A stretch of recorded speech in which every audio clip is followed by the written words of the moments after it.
He is only 19 years old. But the future of one of the world's oldest royal dynasties may one day rest on his shoulders. Prince Hisahito is currently second in line to Japan's throne, behind his father, Prince Fumihito. And yet, his life has already been far from ordinary. When Hisahito was just 12 years old, someone entered his school in Tokyo looking for him. They reached his classroom and placed 2 knives on the desk where he was supposed to sit. Fortunately, Hisahito wasn't there. Police later arrested a man in connection with the incident. So why would anyone target a 12-year-old prince? Because Hisahito isn't simply a young member of Japan's imperial family. Under the current succession system, he could one day become emperor. And that puts him at the center of a much bigger question involving another royal, Princess Aiko. She is the daughter of Japan's current emperor, but under the current law, she cannot inherit the throne. So will Hisahito become emperor, or could Japan change the rules before that happens? This is the story of Prince Hisahito. Japan's imperial family is one of the world's oldest hereditary institutions. But its modern succession system follows a strict rule.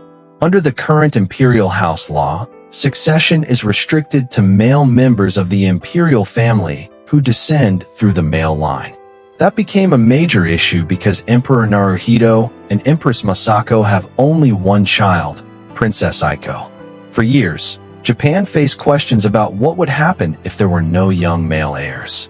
Then, in September 2006, Prince Fumihito and Princess Kiko welcomed a son. His name was Hisahito. He was the first male child born into Japan's imperial family in 41 years. And his birth immediately changed the succession picture. Today, he is second in line to the throne. But Hisahito's childhood was not meant to be entirely about royal duties. His parents wanted him to experience parts of ordinary life, including attending school around other children. He also developed a strong interest in nature, especially insects and dragonflies. That interest eventually connected with his studies in biological sciences at the University of Tsukuba, which he entered in 2025. For a moment, he could seem like an ordinary university student with an ordinary passion. But his position meant that his life was never truly ordinary. That became frighteningly clear on April 26, 2019. Hisahito was only 12 when a man entered his school in Tokyo. The man reportedly wore work clothes, a helmet and a mask, and managed to get inside the building. 2 knives were then placed on the desk assigned to Hisahito. Fortunately, the young prince was not in the classroom. Police later arrested a 56-year-old man in connection with the incident. The attack raised serious concerns about the safety of a child who was already important to Japan's succession. Imagine being 12 years old and discovering that someone had entered your school looking for you. For most children, school is ordinary. For Hisahito, even school had become part of the burden surrounding his position. As he grew older, another kind of pressure followed him: public scrutiny. Claims about his academic performance circulated online, while questions were also raised about an essay competition entry and reports surrounding his university admission. But some of the most dramatic claims were difficult to verify, so they should not automatically be treated as fact. What is confirmed is that Hisahito entered the University of Tsukuba in 2025 to study biological sciences. His education continues to attract attention because people are not only watching a teenager. They are asking whether he is being prepared for the enormous responsibility that could eventually await him. And then there is Princess Aiko. Aiko is Emperor Naruhito's only child, and she has become an increasingly visible member of the imperial family. Public support for allowing a woman to become emperor has remained significant in Japan. But under the current law, Aiko cannot inherit the throne. This is sometimes framed as Aiko versus Hisahito, but that isn't really the story. Neither of them created the rules. Neither chose this responsibility. The real debate is about Japan itself. Should the country preserve the current male line succession system, or should it eventually change the rules? In 2026, Japan took further legislative steps concerning the future and size of the imperial family.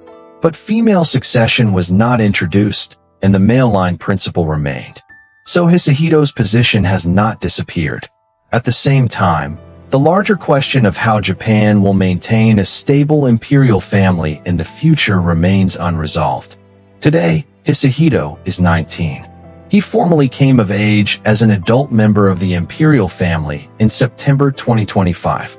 He studies biology, has interests outside his official duties, and is beginning adulthood like millions of other young people. But his future is already being discussed by an entire country. Even his eventual marriage has become a subject of speculation, including reports involving actress Mana Ashida. There is no official confirmation that she is being considered as his future wife. And that's what makes Hisahito's story so unusual. He didn't choose the succession law. He didn't choose the security threats. He didn't choose the public attention.